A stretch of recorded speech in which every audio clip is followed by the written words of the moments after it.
all things considered, this was a phenomenal game, and I loved it a lot. I'm really looking forward to the sequel. Apparently there's an expansion for this that also really expands on the story and kind of clears things up a bit, and kind of clarifies what certain things meant. And that's kind of good, in my opinion, because there's a lot in this game that was really, really cryptic and really, really hard to know how to interpret, but there's an art to that because it's supposed to be that way. I can tell it's supposed to be a game where you can interpret different ways. You're supposed to develop different theories about the symbolism behind different things, and it's surprisingly hard to do that without making it too obvious what things are actually intended to represent. So I have a deep appreciation and a deep respect for, I guess the writers is the people who that would fall on, of this game. I have ultimate respect for the people who made all the decisions of how to portray those elements of the story that are supposed to be really cryptic. They had to make it cryptic, but give you just enough hints to kind of develop a theory about what the story's about. But they also couldn't just make it, overtly clear what the story was about and what certain things were. So in terms of that, that's really cool. I like that. I would say it was really easy to predict that 6 was actually not the person, the good person that, as the player, you naturally assume she is, just because she's the main character and the main protagonist, and everyone else is out to kill you. Jesus! But, I know it's Jesus, but anyway. Associate Project Manager Yoko Ono? That can't be the same Yoko Ono, can it? No. No way, really? What was I even saying? Yeah, I want to say that it's really predictable that 6 actually turned out to be kind of, I don't know if I want to say evil, because I don't know if she actually approved of her own nature, so to speak. And I'm not sure if she cared about what she was doing or not. However, I feel like the gnomes running away from you was a very clear sign that at the very least you're dangerous. I don't, like I said, I don't know if 6 actually hates herself or hates what she does, or if she doesn't care. But either way, it seems like her hunger grew with everything she ate. And I don't know if that's the true case or not, but I'd have to review all my episodes and go through every it just says thank you for playing. Okay, so here I am in the middle of this big smokestack in the middle of the ocean, and I don't know what I'm gonna do about that or where I'm gonna go. So, oh, you want me to press A? What happens if I push B? I'm a rep. Oh, nothing. It's not gonna let me be a rebel. Maybe that's something that everyone predicted. I think it was pretty easy for most people to predict by the end of like the first or maybe the second hunger phase, but this was such a good game. They really did a good job. I've talked about the story, obviously. Really cryptic, really hard to know how to interpret, but that's intentional. They want it to be that way, so that's good. But in terms of gameplay, really creative, but I do feel like it was kind of on rails. And what I mean by that is I feel like there were a number of times I wanted to climb up something and it just wouldn't let me. So it was pretty easy to see the path that you were supposed to take, and there was no other alternate route. I felt like it deprived you of any possible red herring routes that you might take or you might think you're supposed to take, which kind of breaks the immersion, because over time I kind of learned to recognize what I'd be able to climb up and what I'd be able to access just by looking at it. Or at the very least I'd try it and then it wouldn't work, and then I'd know that's not where I go. Rather than I try it and I climb all the way up it and I discover there's nowhere to go from there. it could be a blessing in disguise, because then I'd, avoid jumping off a whole bunch of high places and getting myself killed a whole bunch of times to figure out where I go. But either way, had some really clever mechanics that I like, but I feel weren't utilized enough, like having to move stuff to reach door handles to grab onto. That kind of stuff is really cool, and it did a really good job of making you feel really tiny and insignificant, but it's something that I feel like you get used to over time. So I feel like implementation of more of those mechanics, just to emphasize and put a spotlight on how small you are, would really help to maintain that feeling of insignificance all throughout the entire story. What else? I had another thing that I wanted to mention about the gameplay. And yes, it did feel like a lot of it was trial and error throughout the game, and that's not necessarily a good thing. But I don't know how you avoid that, because a lot of times the solutions, when I look back on them, they were real simple. Like I should have guessed to stay in the light maybe about 5 times, 5 attempts sooner than I actually did. But either way, that's just my feeling. So yeah, I feel like there's a lot of times when you had to die multiple times to get a feel for what happens, but that could happen to any game, and that's something that's really hard to avoid. So I don't really hold that against this game too much. The replay value is something else that is kind of lacking in this game, because a lot of these events happen in a very linear and sequential manner. They happen in an exact sequence that it's your job to execute and to perform and to carry out in the right order. Like the chef part, you had to go into that room first, you had to activate that button, you had to go back, you had to get the key, you had to get out. And there's a very specific way in which you have to do things, whereas other games, there might be several different ways to avoid the enemies, like in Amnesia.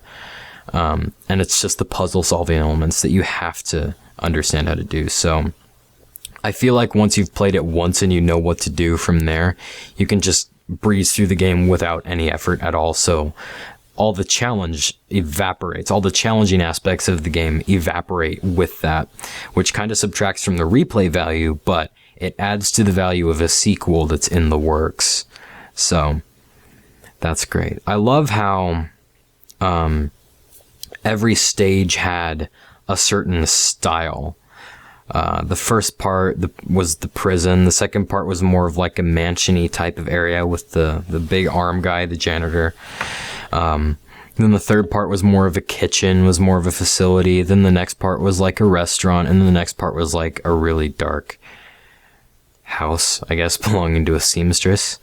It was really cool. And I like how every area had a really deep, dark ambiance in the background that was constantly overbearing and haunting you. And then you get to the ladies' room. That sounds like you're going to the bathroom. You get to the ladies' quarters, the geishas area, and it's almost completely silent and almost completely dark. It builds up what your brain expects. It makes your mind expect a certain thing from every area in the game, only to throw a completely silent area at it. So I feel like that was a really, really solid technique to set that area apart from all the other areas in the game. And that's something that really impressed me about this. I still don't know what the significance of the eye is. That's really interesting, or the security cameras. So I don't know also what the difference is, or what the different roles are when it comes to the actual humanoid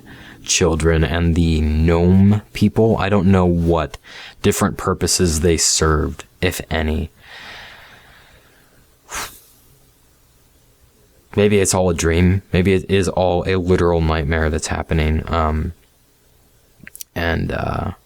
There's multiple ways to interpret it. What child doesn't have some kind of nightmare about being eaten by some big monster or something at some point in their life?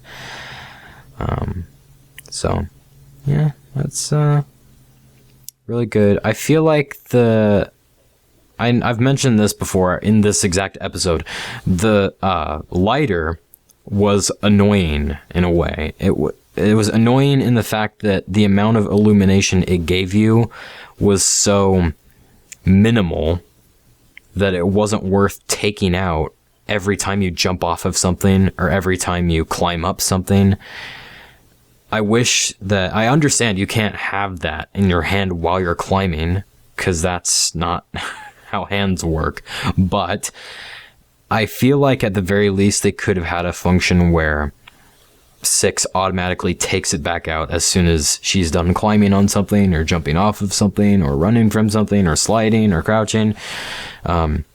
Which is why I didn't use it. I didn't bother to use it. I literally only just in this moment realized that I didn't use that lighter as much as I could have been because it was such a pain to keep managing. It felt like something you had to keep managing. So yeah, it just was more trouble than the minimal amount of light was worth. And I get it. It's a lighter. And it's a lighter in a horror game, so it can't give you too much light. But yeah, just the amount of trouble you had to go to, just to keep it out and to keep it lit, it just wasn't worth it to me. So, is there anything else I want to say? I guess if there's anything else that should be said about this game, I'll let you guys say it, because I really appreciate hearing your guys' feedback and what parts of the game you enjoyed, what parts of the series you enjoyed more. And when you talk about what parts of the game you enjoyed, don't focus on like my series of it. Don't focus on what your favorite part of my series of it, like what your favorite jokes were or what your favorite things I said were. Don't do that. When I ask your feedback on the game itself, I'm talking about what was your favorite part of the actual game itself? What part stood out to you? I think that the part that stood out to me the most was when you chopped the janitor's arms off with the door.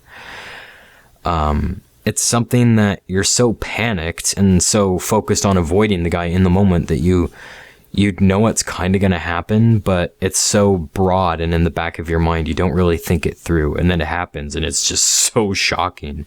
And that I think was the definitive moment that I started to really question whether or not 6 is someone who's just fighting for survival, or if she is someone who just doesn't care, that she, is apathetic, that she just chopped this guy's arms off. So yeah, that's kind of the definitive moment that really made me question 6's nature and her character and whether she's good and just trying to survive or genuinely just doesn't care about what she does to the gnome people or to anyone else. So that's really good. That's the part that stood out to me. What part stood out to you?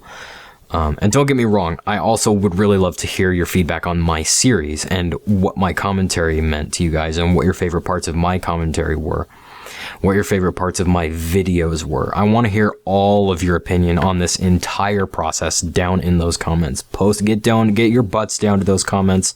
Start posting your analysis of the game and my series right this second, because I am dying to hear what you guys have to say about this.